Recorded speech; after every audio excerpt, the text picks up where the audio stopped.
शादी के बाद दोनों दूसरी चोल में रहने लगते हैं। छोटा सा कमरा होता है लेकिन वहां प्यार की कोई कमी नहीं होती। राघव हर छोटी बड़ी चीज का ध्यान रखता है। कभी नेहा को बाहर घुमाने ले जाता है, कभी उसके लिए पसंदीदा खाना लेकर आता है। मुझे तो लगता है मैं दुनिया की सबसे खुश लड़की हूँ। और मुझे दुनिया की सबसे अच्छी पत्नी मिली है। लेकिन राघव की कुछ आदतें बड़ी अजीब होती हैं।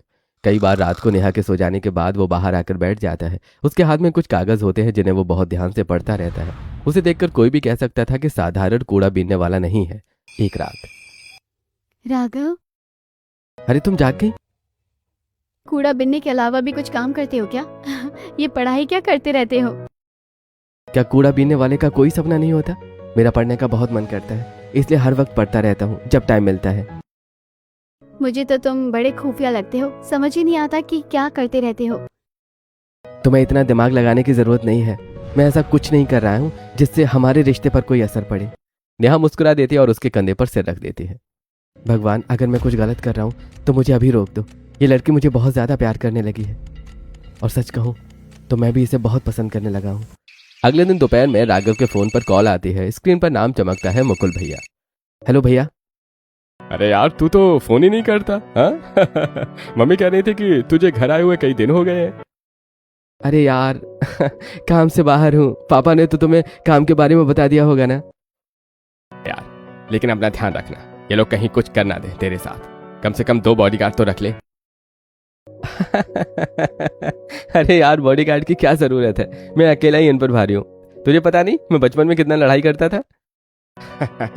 हाँ मेरे भीम, मुझे पता है तू कितनी लड़ाई करता था। दोनों हंसने लगते हैं। राघव के घर में कमला देवी, मोहन जी, मुकुल सबको पता होता है कि राघव किस मिशन के लिए घर से निकला है। लेकिन एक इंसान ऐसा होता है जिसे कुछ भी नहीं पता होता, शिल्पा। दूसरी तरफ राघव और नेहा अपनी नई जिंदगी में खुश दिखाई देते हैं। लेकिन राघव की एक आदत नेहा को हमेशा अजीब लगती है। वो हर दूसरे दिन उसके भाई के बारे में पूछता रहता है। अच्छा सुनो, तुम्हारा भाई सिर्फ दुकान पर बैठता है या कुछ और भी करता है? दुकान पर बैठते हैं और उसके बाद प्रॉपर्टी डीलिंग का काम करते हैं। अच्छा, और क्या करते हैं? क्या है यार, तुम हर वक्त मेरे भाई के बारे में क्यों पूछते रहते हो? कभी हमारे रिश्ते के बारे में भी सोच लिया करो। तुम्हें मुझसे ज्यादा तो मेरे भाई में दिलचस्पी है। अरे यार, किसी दिन मेरा साला नाराज हो गया तो उसे मनाने के लिए उसकी सारी जानकारी रखता हूँ। अच्छा छोड़ो ये सब, बताओ आज शाम को कहाँ चलना है? कूड़ा बिनने से इतने पैसे आ रहे हैं कि हम रोज रोज घूम सकते हैं। हो मेरी जान के लिए तो कुछ भी हाजिर है। राघव ऐसा क्या काम कर रहा है जो वो नेहा को नहीं बता सकता? जानने के लिए कहानी में आगे बने रहिए। शाम को दोनों एक छोटी सी चाय की टपरी पर बैठे होते। सामने सड़क पर लोगों की भीड़ होती है। दोनों चाय और रस खा रहे होते हैं। तुम बहुत अच्छे हो, मुझे तुम्हारे साथ बहुत खुशी मिलती है। मुझे भी। ये सुनकर राघव के चेहरे पर मुस्कान तो होती है लेकिन उसके दिल में दुख बढ़ता जा रहा था। उसी रात राघव चुपके से दूसरी चौल में पहुंचता है। वो एक छोटे से कमरे के अंदर जाता है जहां एक लड़का डरा हुआ बैठा होता है। इस लड़के के साथ और कौन रहता है? सर, मुझे नहीं पता। अगले ही पल राघव जोरदार थप्पड़ मार देता है। मुझे पूरी जानकारी चाहिए। इसके साथ कौन कौन रहता है? सर, इसकी एक बहन है और इसके साथ 3 लड़के भी रहते हैं। इसकी बहन के बारे में तो मुझे पता है, बाकी तीनों का पता निकाल कर बताओ। जी सर। अगर इस बार जानकारी अधूरी हुई ना तो अच्छा नहीं होगा। लड़का डर के मारे सिर हिलाने लगता है। अब इसका बचना ज्यादा दिन दूर नहीं है। मैं पता लगाकर रहूंगा कि ये सब किसने करवाया था। दिन गुजरते जाते हैं। राघव कभी किसी चौल में दिखाई देता, कभी किसी पुराने गोदाम में, कभी किसी से पूछताछ करता तो कभी किसी का पीछा करता। नेहा को उसकी हरकतें बहुत अजीब लगती हैं लेकिन वो प्यार में सब नजरअंदाज कर देती है। फिर एक सुबह सब कुछ बदल जाता है। घर पर अखबार आता है। नेहा आराम से अखबार उठाती है। जैसे ही उसकी नजर पहले पन्ने पर पड़ती है उसके हाथ कांपने लगते हैं। ये क्या? अखबार के पहले पन्ने पर राघव की बड़ी सी फोटो छपी होती है। वो नीचे खबर पढ़ती है, 500 करोड़ के मालिक राघव मल्होत्रा का नाम फोर्ब्स टॉप 20 युवा उद्योगपतियों की सूची में शामिल। राघव मल्होत्रा? तो उसने मुझे कभी बताया क्यों नहीं? नेहा तुरंत राघव से कुछ नहीं पूछती। अगले दिन वो चुपचाप उसका पीछा करने का फैसला करती है। राघव एक सुनसान जगह पर एक लड़के से बात कर रहा होता है। मुझे पूरी सच्चाई जाननी है। अगर मुझे पूरी सच्चाई नहीं पता चली तो मैं तुम्हें बर्बाद कर दूंगा। सर, मैं आपको सब बता दूंगा। ये डॉक्यूमेंट रख लीजिए, बाकी चीजें मैं ऑनलाइन भेज दूंगा। दूर खड़ी नेहा ये सब सुन रही होती है। वो छिपकर उनकी फोटो भी खींच लेती है। उसी रात राघव घर लौटता है, खाना खाता है और सो जाता है। लेकिन नेहा की आंखों में नींद नहीं होती। जैसे राघव गहरी नींद में जाता है, नेहा धीरे से उठती है और उसके सामान की तलाशी देने लगती है। कुछ देर बाद उसे एक मोटी किताब मिलती है। किताब खोलते ही सबसे पहले एक फोटो गिरती है। ये कौन है? फोटो में व्हील चेयर पर बैठे मोहन जी होते हैं। फिर उसकी नजर दीवार पर लगे एक पुराने अखबार पर जाती है। वो अखबार फाड़ देती है। अखबार के पीछे कई लोगों की फोटो लगी होती है। ये सब कौन है? तभी उसकी नजर सबसे ऊपर लगी फोटो पर जाती है। भैया, सबसे ऊपर रघु की फोटो लगी होती है। ये मेरे भैया हैं। बाकी लोग कौन हैं? आखिर ये सब क्या चल रहा है? वो पूरी फाइल पढ़ डालती है। उसी फाइल में राघव की असली पहचान, उसकी कंपनी, उसकी संपत्ति और उसके मिशन के बारे में कई संकेत मौजूद होते हैं। तो राघव सच में 500 करोड़ का मालिक है? उसने मुझसे इतना बड़ा सच क्यों छुपाया? अगले दिन शाम को राघव घर लौटता है। जैसे वो कमरे के अंदर आता है, उसके कदम वहीं रुक जाते हैं। टेबल पर सारी फाइलें, फोटो और दस्तावेज फैले हुए होते हैं। ये सामने नेहा खड़ी होती है। उसकी आंखें लाल लाल होती हैं। ये सब क्या है? नेहा, मेरी बात सुनो। मुझे बेवकूफ बनाने की कोशिश मत करना। साफ साफ बताओ, तुम हो कौन? तुम 500 करोड़ के मालिक हो? तो फिर ये कूड़ा बीनने का नाटक क्यों? और ये मेरे भैया की फोटो, ये पूरा जाल क्यों बिछाया गया? मुझे सब सच सच बताओ। राघव चुप खड़ा रहता है। मैं अब एक भी झूठ नहीं सुनूंगी। या तो मुझे अभी सब कुछ बता दो, वरना मैं इसी वक्त ये घर छोड़ दूंगी और फिर कभी तुम्हारी जिंदगी में वापस नहीं आऊंगी। राघव के चेहरे का रंग उड़ जाता है। जिस पल से वो डर रहा था, आखिरकार वही पल उसके सामने खड़ा था। कमरे के अंदर गहरा सन्नाटा छाया हुआ होता है। टेबल पर फैले हुए सारे सबूत देखकर राघव समझ जाता है कि अब सच छिपाने का कोई फायदा नहीं है। नेहा की आंखों से लगातार आंसू बह रहे होते हैं। बोलो राघव, आखिर सच क्या है? ठीक है नेहा, आज मैं तुम्हें सब कुछ बता दूंगा। राघव की आंखें नम हो जाती हैं और वो अतीत की यादों में खो जाता है। 13 साल पहले शाम का समय होता है। मल्होत्रा हाउस में मोहन जी अपने ऑफिस के कागज देख रहे होते हैं। तभी अचानक दरवाजा जोर से टूटता है। मोहन मल्होत्रा, आज तेरा खेल खत्म। 4-5 गुंडे घर के अंदर घुस आते हैं और मोहन जी की बेरहमी से पिटाई करना शुरू कर देते हैं। अरे कौन हो तुम लोग? अरे! तभी 17 साल का राघव दौड़ता हुआ आता है। पापा! राघव अपने पिता को बचाने की कोशिश करता है। अरे यहाँ से! गुंडा उसे जोर से धक्का मार देता है। राघव का सिर पीछे रखी टेबल से टकराता है और वो जमीन पर गिर जाता है। उसके सिर से खून निकलने लगता है। उसकी आंखें आधी खुली होती हैं और वो सब कुछ देख तो रहा होता है, लेकिन उठ नहीं पा रहा होता है। पापा! गुंडे मोहन जी को बुरी तरह से पीटते हैं और वहां से भाग जाते हैं। कुछ देर बाद मोहन जी किसी तरह उठते हैं। उनके चेहरे और शरीर पर चोटों के निशान होते हैं। वो घायल हालत में राघव को उठाकर गाड़ी में बिठाते हैं। बेटा, कुछ नहीं होगा, कुछ नहीं होगा तुझे। खुद भी गाड़ी में बैठकर वो फैक्ट्री की तरफ निकल पड़ते हैं। लेकिन जैसे ही फैक्ट्री के पास पहुंचते हैं, दोनों की आंखें फटी की फटी रह जाती हैं। पूरी फैक्ट्री आग की लपटों से घिरी हुई होती है।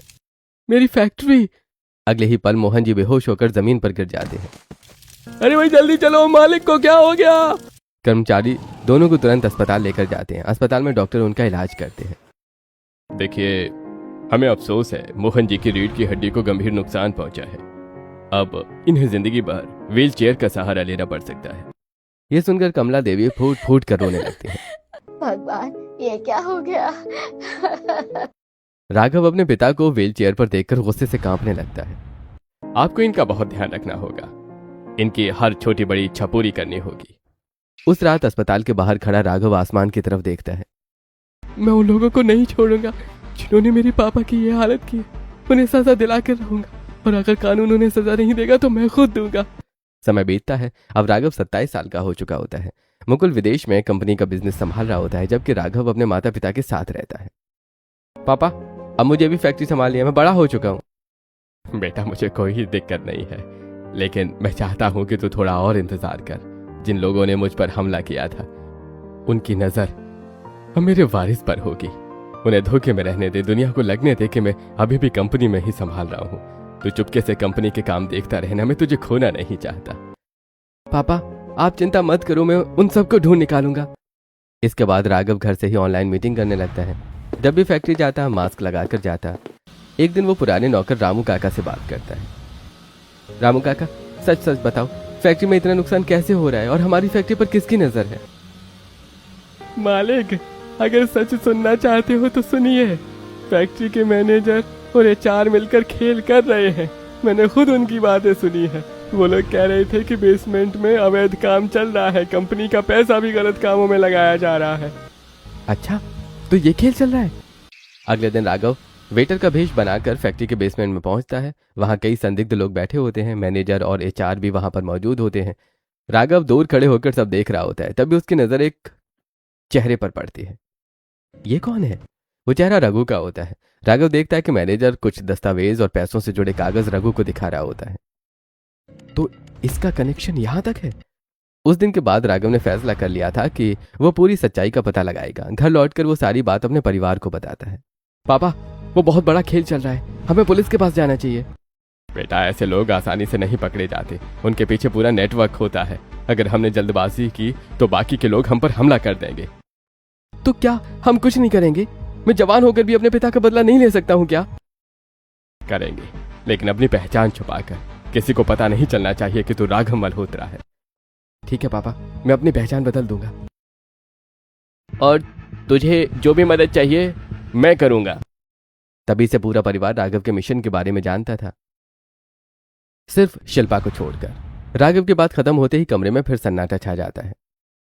तो मतलब तुमने मेरे साथ भी प्यार का झूठा नाटक किया?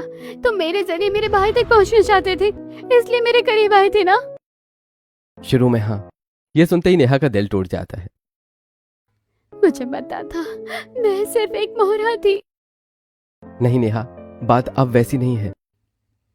फिर कैसी है? पहले मुझे लगा था कि मैं तुम्हारे जरिए जानकारी निकालूंगा। मुझे लगा था कि मैं तुमसे झूठे वादे करूंगा और मिशन पूरा होते ही चला जाऊंगा। लेकिन ये सब करते करते मुझे तुमसे प्यार हो गया। सच कहूं तो मैं खुद नहीं समझ पाया कि तुम कब मेरी जिंदगी का हिस्सा बन गई। आज तुम मेरे लिए सबसे ज्यादा जरूरी हो। झूठ, सब झूठ है। अगर तुम मुझसे प्यार करते तो इतना बड़ा सच नहीं छुपाते। मैं तुम्हें खोना नहीं चाहता था। अब मैं तुम्हारी बात पर विश्वास नहीं कर सकती। तो मैं क्या करूं? जब तक तुम मुझे अपने घर नहीं ले जाओगे, जब तक मैं तुम्हारे परिवार से नहीं मिलूंगी, तब तक मैं तुम्हारी किसी बात पर भरोसा नहीं करूंगी। अगर सच में तुम्हारी मैं पत्नी हूँ तो मुझे अपने असली घर ले चलो। राघव कुछ पल तक चुप खड़ा रहता है। उसे समझ आ जाता है कि अब उसकी दो दुनिया टकराने वाली हैं। एक तरफ उसका मिशन था और दूसरी तरफ उसका प्यार। अगले दिन सुबह राघव अपनी लग्जरी कार लेकर नेहा को शहर के सबसे पॉश इलाके में लेकर जाता है। रास्ते भर नेहा खिड़की से बाहर देखती रहती है, लेकिन उसे समझ नहीं आ रहा होता है कि राघव उसे कहाँ ले जा रहा है। राघव, हम आखिर जा कहाँ रहे हैं? बस 5 मिनट और इंतजार कर लो। कुछ देर के बाद कार एक विशाल लोहे के गेट के सामने जाकर रुकती है। गेट अपने आप खुलने लगता है। अंदर दूर दूर तक फैला हुआ खूबसूरत बगीचा, फव्वारे और एक आलीशान हवेली दिखाई देती है। हे भगवान, इतनी बड़ी हवेली! मैंने अपने पूरे जीवन में इतना बड़ा घर कभी नहीं देखा। चलो अंदर चलते हैं। दोनों हवेली के अंदर पहुंचते हैं। ड्राइंग रूम में कमला देवी, मोहन जी, मुकुल और बाकी परिवार के लोग पहले से बैठे होते हैं। राघव हल्के से सबकी तरफ इशारा करता है। परिवार के सभी लोग समझ जाते हैं कि नेहा अब राघव की पत्नी है। आओ बेटा, घर में तुम्हारा स्वागत है। नमस्ते मम्मी जी। खुश रहो बेटा। तभी शिल्पा की नजर नेहा पर पड़ती है। अरे ये तो राघव की बहन है। ये यहाँ क्या कर रही है? सभी लोग नेहा से प्यार से बात कर रहे होते हैं। तभी शिल्पा व्यंग भरी मुस्कान के साथ बोलती है, भैया ये कैसी लड़की है, एकदम गंवार लग रही है। कहीं कूड़े में से उठाकर तो नहीं ले आए? ये सुनते ही राघव का चेहरा सख्त हो जाता है। भाभी तमीज से बात कीजिए नेहा से। भले ही वो चौल में रहती थी, लेकिन आपको ऐसा बोलने का कोई हक नहीं है। शिल्पा, बस करो। अरे, घर में आई हुई बहू से कोई ऐसे बात नहीं करता। शिल्पा चुप तो हो जाती है, लेकिन उसके चेहरे पर नाराजगी साफ दिखाई दे रही थी। दूसरी तरफ नेहा पहली बार इतने बड़े घर में आकर बहुत खुश होती है। अगले दिन सुबह सुबह नेहा पूरे घर में ताक झांक कर सब कुछ देख रही होती है। यहाँ तो एक मंजिल ही हमारी पूरी चौल से बड़ी है। तभी राघव पीछे से आ जाता है। क्या देख रही हो?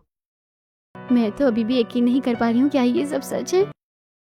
अरे तो चलो तुम्हें यकीन दिलाते हैं। इसके बाद राघव खुद उसे पूरी हवेली घुमाता है। Swimming pool, home theatre, library, gym, garden और कई बड़े बड़े कमरे देखकर नेहा की आंखें खुली की खुली रह जाती हैं। राघव, ये हवेली नहीं, पूरा महल है। अरे अब ये तुम्हारा भी घर है। अगले कुछ दिनों में राघव और नेहा साथ घूमने जाते हैं, डेट पर जाते हैं और एक दूसरे के साथ समय बिताते हैं। एक शाम, पता है, मेरा भाई हमेशा गलत लोगों के साथ रहता था। उसके पास पैसे भी थे, लेकिन उसने मुझे कभी अपने असली घर में नहीं रखा, हमेशा छोटी सी चौल में रखा। वो सब खत्म हो गया।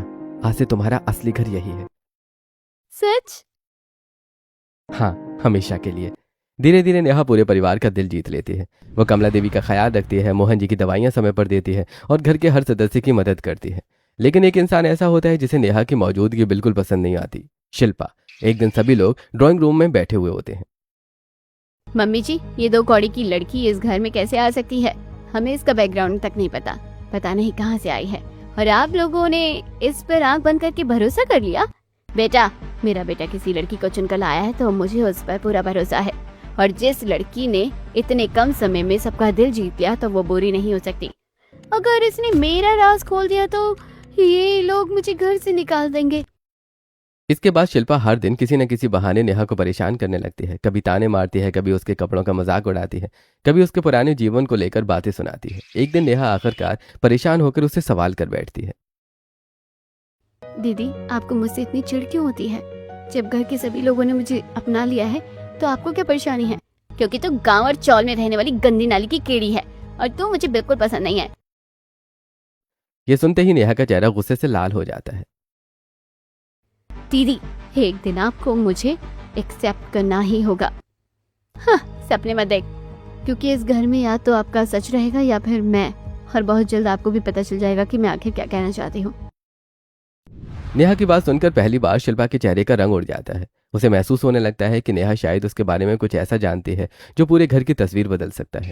एक दिन दोपहर को नेहा मॉल से शॉपिंग करके घर लौट रही थी। कार हवेली की तरफ बढ़ रही होती है, तभी सड़क के किनारे उसकी नजर शिल्पा पर पड़ती है। शिल्पा किसी आदमी से बात कर रही थी। उस आदमी ने काला कुर्ता पहन रखा होता है और सिर पर टोपी लगी होती है। उसका हुलिया किसी गुंडे जैसा लग रहा होता है। ये दीदी यहाँ किससे बात कर रही है? मुझ पर तो हमेशा इल्जाम लगाती रहती है, पता नहीं इनके कैसे कैसे लोगों से संबंध है। भैया, गाड़ी रोकिए। जी मैडम। गाड़ी रुक जाती है। नेहा चुपचाप उतरती है और पास की एक दीवार के पीछे जाकर छिप जाती है। वो अपना फोन रिकॉर्डिंग मोड पर चालू कर देती है। भैया, वो जो रघु की बहन है ना नेहा, वो अब हमारे घर में मेरी देवरानी बनकर आ गई है। अगर उसे पता चल गया कि मैं और आप मिले हुए हैं तो हमारा भांडा फूट जाएगा, और अगर उसने कंपनी के फंड वाली ट्रांजैक्शन देख तो सब खत्म हो जाएगा।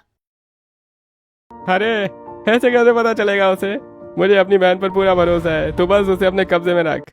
यह सुनकर नेहा की आंखें फैल जाती हैं। अच्छा, तो ये खुद भी इस पूरे खेल में शामिल है, इसलिए मुझे देखकर डरती है। अब इसकी सारी हेकड़ी निकालूंगी। नेहा पूरी बातचीत की वीडियो रिकॉर्ड कर लेती है। वीडियो में शिल्पा की आवाज बिल्कुल साफ रिकॉर्ड हो जाती है। अगले दिन सभी लोग ड्राइंग रूम में बैठे होते हैं। तभी शिल्पा अचानक परेशान होने का नाटक शुरू कर देती है। मम्मी जी, मेरा सोने का हार नहीं मिल रहा। अरे बेटा, आराम से ढूंढो, यहीं कहीं रखा होगा। इतने सालों में घर से कोई चीज कहीं नहीं गई। नहीं मिल रहा मम्मी जी। ये हार जरूर नेहा ने लिया होगा। आखिर इतनी महंगी चीज इसने पहली कभी देखी नहीं होगी। सोचा होगा मौका अच्छा है, चोरी कर लेती हूँ। बस, मुझ पर झूठा इल्जाम लगाने की कोई जरूरत नहीं है। खुद तो झूठी हो और अपना झूठ छुपाने के लिए दूसरों पर आरोप लगा रही हो। ये क्या बकवास है मम्मी जी? देख रही हैं आप इसकी जुबान? नहीं मम्मी जी, आज आप लोग कुछ और देखिए। नेहा अपने फोन की रिकॉर्डिंग चलाकर सबके सामने रख देती है। पूरे कमरे में शिल्पा और महेंद्र की बातचीत गूंजने लगती है। अगर इस कंपनी के फंड वाली ट्रांजैक्शन का पता चल गया तो सब खत्म हो जाएगा। अरे, तो बस उसे अपने कब्जे में रख। रिकॉर्डिंग खत्म होते ही पूरे कमरे में सन्नाटा छा जाता है। शिल्पा, ये सब क्या है? हे भगवान, मम्मी जी, मेरा भाई गुनहगार है, इसमें कोई शक नहीं। लेकिन शिल्पा दीदी और उनके भाई भी उतने ही गुनहगार हैं। ये दोनों भी पूरे खेल का हिस्सा थे और कंपनी के फंड भी बाहर भेजे जाते थे। इसी वजह से कंपनी को इतना नुकसान हुआ। सभी लोगों की आंखें फटी की फटी रह जाती हैं। शिल्पा, क्या ये सच बोल रही है? शिल्पा शर्म से सिर झुका लेती है। Mummy ji, I am sorry. इन सब के पीछे मेरा हाथ ही था, लेकिन पापा जी पर जो हमला हुआ उसमें मेरा हाथ नहीं था, और फैक्ट्री में आग लगने में भी मेरे भैया शामिल नहीं थे। वो सब नेहा के भाई ने करवाया था। लेकिन तुझे सब पता था ना, तू हमें बता सकती थी, लेकिन तूने हमारे भरोसे के साथ धोखा किया है। तभी मेन दरवाजा खुलता है। राघव अंदर आता है। उसके हाथ में एक मोटी फाइल होती है। अरे मम्मी, मुझे उस गुंडे के खिलाफ सारे सबूत मिल गए हैं। नेहा एकदम चौंक जाती है। अब हमारे पास सारे दस्तावेज हैं, बैंक रिकॉर्ड, ट्रांजैक्शन हिस्ट्री, गवाहों के बयान। अब हम उसे कानून के हवाले कर सकते हैं। लेकिन बेटा, वो तो नेहा का भाई है। सबकी नजर नेहा पर टिक जाती है। मम्मी जी, मैं झूठ का साथ कभी नहीं दूंगी, चाहे वो मेरा खून का रिश्ता ही क्यों ना हो। अगर मेरे भाई ने गलत किया है तो उसे सजा मिलनी चाहिए। आप लोग जो सही समझे वो कीजिए। अगले दिन पुलिस चौल में पहुंच जाती है। कई पुलिसकर्मी रघु को गिरफ्तार करने आते हैं। रघु, तुम्हें वित्तीय अपराध, साजिश और अवैध गतिविधियों में शामिल होने के आरोप में गिरफ्तार किया जाता है। ये सब किसने किया? तभी उसकी नजर सामने खड़ी नेहा और राघव पर पड़ती है। नेहा, तूने अपने पति के लिए अपने भाई को पकड़वा दिया। भैया, आपने मुझसे झूठ बोला और मैं गलत के साथ कभी नहीं दूंगी। तो अब मैं तुम्हारे लिए कोई मायने नहीं रखता?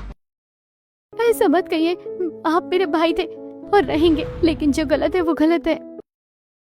नेहा रोते हुए राघव के गले लग जाती है। पुलिस रघु को गाड़ी में बिठाकर वहां से ले जाती है।